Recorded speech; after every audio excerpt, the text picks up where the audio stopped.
ఎమ్మెల్యేలుగా నేను కొన్ని రోజులు ఉన్నాయి. సంజన గారు 25లోనే కాంగ్రెస్ పార్టీ ఎమ్మెల్యేగా నిలబడ్డాడు. అదేవిధంగా బండి హనుమంతు కూడా 95లో కాంగ్రెస్ పార్టీ ఎమ్మెల్యేగా నిలబడ్డాడు.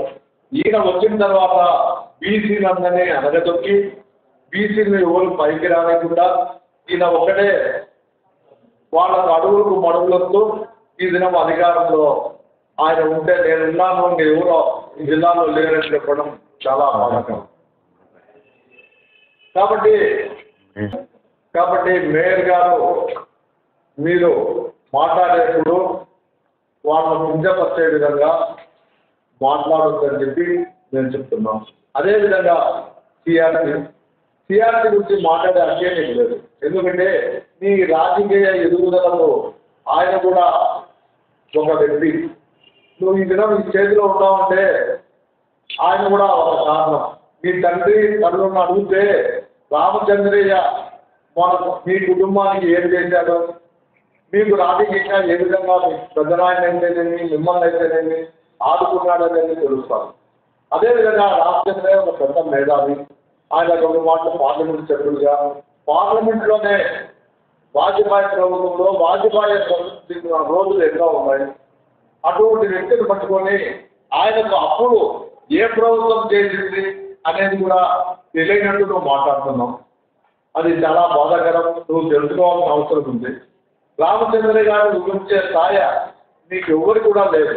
ఆయన అందరూ ప్రజలు నమ్మినట్టే ఒక స్పెషల్ స్టేటస్ అయితేనేమి, అదేవిధంగా కడప జిల్లాలో స్టీల్ ప్లాంట్ అయితేనేమి, రైల్వే లైన్ అయితేనేమి ఇవన్నీ కూడా వస్తాయని ఆదరించిన దానివల్ల ఆయన మీ పార్టీలోకి వచ్చిండొచ్చు.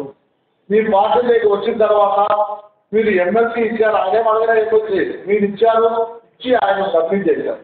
అంటే పదవులు ఆయన అలంకార ప్రాయం కాదు. ఆయన ఎన్నో పెద్ద పదవులు చేశాడు. ఈ రాష్ట్రంలో మేధావుల్లో ఆయన కూడా ఒక మేధావి. కాబట్టి నువ్వు ఒక ఛాలెంజ్ చేశావు. అయ్యా అప్పుడు గతంలో తెలుగుదేశం చేయలేదా, మేమే చేశామా? నేను ఛాలెంజ్ ఎప్పుడైనా 12 గంటలు తీసుకున్నా రామచంద్ర వస్తాను. రామచంద్ర అవసరం లేదు, నీకు మేమే వస్తాం. నువ్వు టైము డేటు ఎక్కడ చెప్తే అక్కడ మేమే వస్తాం. ఎవరు పీరియడ్లో అప్పులు చేశారు అనేది. అంతేగాని నీ ఇష్టం వచ్చినట్టు అవాకులు చెవాకులు పెడితే ఇక్కడ ఎవరు కూడా వినేవాళ్ళు ఎవరు లేరు. కాబట్టి నువ్వు కూడా ఒకసారి ఆలోచించుకోవాల్సిన అవసరం ఉంది సురేష్ గారు. ఇటువంటి అవాకులు చెవాకులు పేరొచ్చు. అదేవిధంగా నిన్న రవీంద్రారెడ్డి గారు ఆయన అన్నం తినడు, ఆయన మధ్యాహ్నం భూములు తింటారు. కడప నగరంలో ఉండే భూములను కూడా ఆయన తిన్నాడు. ఆయన కూడా చంద్రబాబు నాయుడు గారిని భూకబ్జాదారుడు, పెద్ద భూకబ్జాదారుడు సిగ్గు లేదా అనుకుంటున్నావు. నువ్వు వలస వచ్చివి, నువ్వు కదిలి నుంచి ఇక్కడ వలస వచ్చావు. కడపలో కార్పొరేట్ మేయర్గా నిలబడి నేను కడపను సింగపూర్ చేశాను. నీ లాస్ట్ కుంభలూరు కన్నా అస్మాన్ చేశాను. ఈ దినం కమలాపురం ఏం చేస్తున్నావు? ఎక్కడ భూములున్నా ఆక్రమిస్తున్నావు, మైనార్టీ భూములను ఆక్రమిస్తున్నావు. అదేవిధంగా డీకేటింగ్లు అన్ని కూడా నువ్వు ఆక్రమించుకుంటున్నావు. నువ్వు అన్నం తినకుండా భూములే తింటావు అనేది ప్రజలందరికీ తెలుసు. నువ్వు కూడా మా చంద్రబాబు నాయుడు గారు వచ్చే స్థాయి కాదు ఇది. నువ్వు చంద్రబాబు నాయుడు గారు కాదు, ఇందిరా గాంధీ కూడా ఒకసారి పోయిన టికెట్ తెలుగుదేశం అడిగిన వ్యక్తి నువ్వు. అది ప్రజలందరికీ ఉంటుంది. కాబట్టి రవీంద్రారెడ్డి గారు ఈ భాగవతం చూసుకో బాగుంటుంది. మా నాయకుడిని విమర్శిస్తే మాత్రం తెలుగుదేశం కార్యకర్తలు చూస్తూ ఉండరు. కాబట్టి రవీంద్రారెడ్డి గారు మానవుడి ఎవరు భూ కబ్జాదారులు అనేది తెలుసుకోవాల్సిన అవసరం ఉంది. ఈ రాష్ట్రాన్ని నాశనం చేశారు, ఈ రాష్ట్రాన్ని దోపిడీ చేశారు. సురేష్ గారిని తెలుగు రాష్ట్రాన్ని దోపిడీ చేశామని ఇంకా ఆ పార్టీలో సిగ్గు లేకుండా ఉన్నారంటే మీకు సిగ్గు లేదు, కానీ ఆ పార్టీలో ఉండేవాళ్ళు ఇతర పార్టీలో పోతున్నారు చాలా మంది. ఆ విధంగానే రామచంద్రయ్య గారు కూడా ప్రజలకు వేరు చేసే పార్టీలో ఉండాలా, ఇటువంటి దోపిడీ చేసే పార్టీలో ఉండకూడదు అని చెప్పి ఆయన బయటకు వచ్చాను తప్ప ఆయన ఏమి మీ పార్టీలో నేను వస్తాను అని ఆయన చెప్పలే.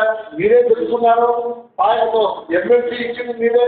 ఆయన అటువంటి ఎమ్మెల్సీలు గతంలో 2 మాటలు చేశాడు, మంత్రిగా చేశాడు, ఎమ్మెల్యేగా చేశాడు, రాష్ట్ర సభ్యులుగా చేశాడు.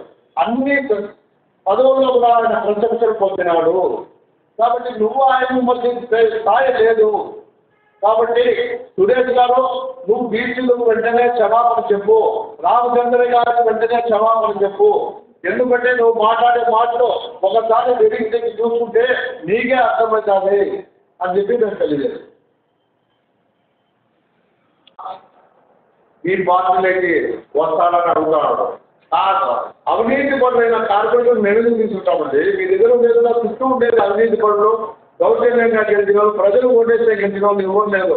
కాబట్టి అవినీతి పనులను ప్రజలకు ఓటు లేకుండా గెలిచిన వాళ్ళు మేము తీసుకోము, మాకు అవసరం లేదు.